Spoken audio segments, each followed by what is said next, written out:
अस्सलाम वालेकुम क्लास। आज जो हमारा आर्टिकल है वो है physical characteristics of carboxylic acids. तो इसमें 3-4 पॉइंट्स हैं इसके, जो इसकी फ़िज़िकल प्रॉपर्टीज़ हैं या कैरेक्टरिस्टिक्स हैं, जिनको हम देखते हैं वन बाय वन। तो ये देखिए कि आपके पास सबसे पहले है फ़िज़िकल प्रॉपर्टीज़ के अंदर इसकी स्मेल। तो जो आपके पास कार्बोक्सिलिक एसिड्स होते हैं एलिफेटिक के अंदर, हमने पढ़ा था 2 तरह के आपके पास कार्बोक्सिलिक एसिड्स होते हैं, एरोमेटिक और एलिफेटिक। तो मैंने ये भी बताया था कि इस चैप्टर के अंदर आप मोस्टली एलिफेटिक को ही डिस्कस करेंगे। तो वो कहता है कि जो फर्स्ट 3 एलिफेटिक एसिड्स हैं, जैसे formic acid, acetic acid and propionic acids, are colourless liquids and have pungent smell. ये कलरलेस लिक्विड होते हैं और इनकी जो स्मेल होती है वो इरिटेटिंग होती है, चुभने वाली होती है। जो नेक्स्ट होते हैं, यानी कि जो C4 से C6 तक होते हैं, नेक्स्ट 3, वो आपके पास क्या होते हैं, कलरलेस लिक्विड्स होते हैं, लेकिन उनकी जो स्मेल होती है वो अनप्लीजेंट होती है, यानी कि इरिटेटिंग तो नहीं होती, चुभने वाली नहीं होती, अनप्लीजेंट होती है। सेकंड आपके पास है सॉल्युबिलिटी। अगर आप सॉल्युबिलिटी की बात करते हैं तो जो आपके पास फर्स्ट 4 मेंबर्स हैं, first 4 members are very soluble in water due to hydrogen bonding. ये देखें, ये वाटर का मॉलिक्यूल है, ये वाटर की ऑक्सीजन हो गई, और यहाँ पे देखें ये आपके पास कार्बोक्सिलिक एसिड है।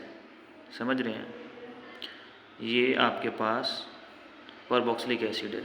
अब कार्बोक्सिलिक एसिड का हाइड्रोजन और वाटर की ऑक्सीजन ये आपस में एक अट्रैक्शन शो करवा रहे हैं, जिसको आप क्या कहते हैं, हाइड्रोजन बॉन्डिंग। सेम इसी तरह फिर नेक्स्ट एक और वाटर का मॉलिक्यूल आके उसका हाइड्रोजन, वाटर के मॉलिक्यूल का हाइड्रोजन कार्बोक्सिलिक एसिड के ऑक्सीजन के साथ बॉन्ड बना रहा है। सेम फिर वाटर का ऑक्सीजन क्या होगा, कार्बोक्सिलिक एसिड के हाइड्रोजन के साथ बॉन्ड बना रहा है। तो ये आपके पास क्या करते हैं भाई, हाइड्रोजन बॉन्डिंग शो करवाते हैं, और ये जस्ट शुरू वाले मेंबर्स ही शो करवाते हैं, क्योंकि जो आपके पास हायर मेंबर की सीरीज़ जब आ जाती है तो स्ट्रक्चर क्या हो जाता है, कॉम्प्लेक्स हो जाता है, ऑर्गेनिक प्रॉपर्टीज़ बढ़ना शुरू हो जाती हैं। तो सॉल्युबिलिटी क्या होती है, वाटर की डिक्रीज़ हो जाती है with increase in molecular mass, कि जैसे ही उनका मॉलिकुलर मास बढ़ता जाएगा कार्बोक्सिलिक एसिड्स का, कार्बन की चेन्स बढ़ती जाएंगी, स्ट्रक्चर जो है ना वो कॉम्प्लिकेटेड होते जाएंगी, फिर आपके पास हाइड्रोजन बॉन्डिंग क्या होती जाएगी, डिक्रीज़ होती जाएगी। अगर आप इनके बॉइलिंग पॉइंट्स की बात करते हैं तो ये देखें, ये आपके पास फॉर्मिक एसिड है, इसका बॉइलिंग पॉइंट 100 डिग्री सेल्सियस है, और केल्विन के अंदर देखें तो 373। एस्टिक एसिड का 118 डिग्री सेल्सियस है और 391 केल्विन बनता है ये। इसी तरह आपके पास प्रोपियोनिक एसिड है, इसका 141 डिग्री सेल्सियस है।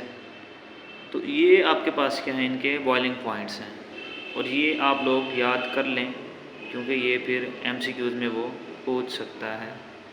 नेक्स्ट आपके पास है मेल्टिंग पॉइंट्स। ये मेल्ट कब होते हैं, वो बॉयल था, ये मेल्ट था। अब मेल्ट हमारे पास क्या होता है बेसिकली, कि जो सॉलिड होता है वो लिक्विड स्टेट के अंदर कन्वर्ट होता है। तो अगर आप मेल्टिंग पॉइंट्स को देखें तो कार्बोक्सिलिक एसिड्स के melting point increase irregularly with the increase in molecular mass. तो इरेगुलरली मतलब का ये है कि एक तरतीब के साथ इंक्रीज़ नहीं होते, बल्कि बेतरतीबा होते हैं इनके जो है ना मेल्टिंग पॉइंट्स। हाँ, कभी बढ़ जाते हैं, कभी कम हो जाते हैं, कभी बढ़ जाते हैं, फिर बढ़ते बढ़ते रुक जाते हैं, फिर कम हो जाते हैं, फिर बढ़ते हैं। तो इस तरीके से ना बेतरतीबी के साथ इरेगुलरली इनका जो है इंक्रीज़ होता है, क्योंकि इनका मॉलिकुलर मास इंक्रीज़ हो रहा होता है। तो मास यानी कि स्ट्रक्चर की बात हो रही है, तो इनके स्ट्रक्चर्स में जो बॉन्डिंग होती है, कभी उसका कोई डिफरेंस आ जाता है, तो कभी एटम का, तो कभी उसके अंदर लॉन पेयर का, तो कभी बॉन्ड पेयर का। तो इन सब चीज़ों को देख के इनके जो मेल्टिंग और बॉइलिंग पॉइंट्स होते हैं वो इरेगुलर हो जाते हैं आपके पास। और वो कहता है कि ये ऑब्ज़र्व किया गया है कि जो मेल्टिंग पॉइंट्स कार्बोक्सिलिक एसिड्स के होते हैं वो इवन नंबर के ऊपर कंटेन कर रहे होते हैं, यानी कि कार्बन एटम्स जो इवन में होंगे उनके ऊपर कंजिस्ट करते हैं, और उनके क्या होते हैं, हायर होते हैं। यानी कि कार्बोक्सिलिक एसिड्स जो इवन नंबर में आते हैं 2, 4, 6 ये जो आपके पास हैं, ये हायर वाले आपके पास मेल्टिंग पॉइंट्स होते हैं इनके, ठीक है। C2, C4, C6, C8 ये वाले जो कार्बोक्सिलिक एसिड्स होंगे ना, जिनका कार्बन में इवन नंबर आता होगा, वो आपके पास क्या होंगे, हायर होंगे। और then the next lower and higher members contain odd number of carbon atoms. और जो बाकी आपके पास अगले जो लोअर भी होंगे और हायर मेंबर होंगे, वो आपके पास क्या करेंगे भी, odd number of carbon atoms रखने वाले, या वो कभी लोअर हो जाएंगे तो कभी क्या हो जाएंगे, हायर हो जाएंगे। अब नीचे देखें 3 कार्बन है आपके पास, 3 कार्बन वाला प्रोपेनोइक एसिड, इसका जो मेल्टिंग पॉइंट है 250 डिग्री 251 केल्विन है और -22 डिग्री सेल्सियस है। और जो 4 कार्बन वाला है इसका 267 है और -6 डिग्री सेल्सियस है। इसी तरह आपके पास जो 5 कार्बन वाला है वो आपके पास -36 डिग्री सेल्सियस है। तो ये वैल्यूज़ आप याद रखें, ये आपसे वो MCQs में पूछ सकता है। तो जी आपका आज का लेक्चर था, इसको पढ़ें। फिजिकल प्रॉपर्टीज़ जो हैं MCQs के हवाले से पूछ सकता है, शॉर्ट में भी आ सकती हैं। तो ये वैल्यूज़ आपको याद होनी चाहिए, केल्विन में भी और सेल्सियस में भी, ठीक है। अच्छा जी, जो शुरू वाले मेंबर थे इसके, जिनके बॉइलिंग पॉइंट्स और मेल्टिंग पॉइंट हाई होते हैं, ठीक है, तो उनकी वजह ये होती है कि उनके अंदर क्या होता है, हाइड्रोजन बॉन्डिंग होती है। तो एक तो हाइड्रोजन बॉन्डिंग भी होती है और उनकी अपनी बॉन्डिंग भी होती है, यानी कि हाइड्रोजन की बॉन्डिंग की वजह से भी उनका जो है मेल्टिंग पॉइंट ज़्यादा हो जाता है। और दूसरा ये कि उनकी अपनी भी तो बॉन्डिंग होती है ना कार्बोक्सिलिक एसिड्स की। तो जब 2 तरह की बॉन्डिंग होगी तो उनको ब्रेक करने में, उनको तोड़ने में टेम्परेचर या एनर्जी में ज़्यादा देनी पड़ेगी, तो इसलिए इनके मेल्टिंग पॉइंट या बॉइलिंग पॉइंट कुछ ज़्यादा होते हैं, ठीक है।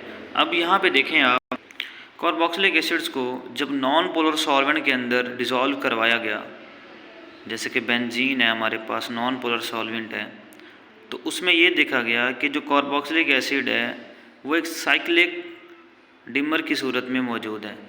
इस तरह कुछ ये स्ट्रक्चर है इसका, ये dimer of a carboxylic acid है, ठीक है। यानी कि जब आप इसको बेंजीन के अंदर डिज़ोल्व करवाते हैं तो ये just looks like something benzene की तरह स्ट्रक्चर दे देता है आपको, ठीक है। और इसको क्या कहते हैं, dimer of a carboxylic acid. तो ये भी शॉर्ट क्वेश्चन आपके पास बन सकता है, आ सकता है कि what will happen when carboxylic acid added with benzene. जब इसको बेंजीन के साथ ऐड करवाया जाता है तो फिर क्या होता है, या how dimer of a carboxylic acid is formed. तो ये 1 से 2 इस तरह के क्वेश्चन पूछ सकता है, तो आपने ये 2 लाइन उठा के और स्ट्रक्चर बना के उसको आंसर दे देना है। ये था आज आपका लेक्चर, ठीक है। इसको रीड कर लें, इसको समझ लें, बहुत ईजी सा टॉपिक है, इसमें कोई परेशानी वाली या मुश्किल कोई बात नहीं है। जस्ट प्रॉपर्टीज़ हैं, शॉर्ट क्वेश्चन में आ सकती हैं और MCQs भी इसमें से काफ़ी सारे बनते हैं। ये वैल्यूज़ वगैरह आप देख लीजिएगा, ठीक है। बहुत शुक्रिया, अल्लाह हाफिज़।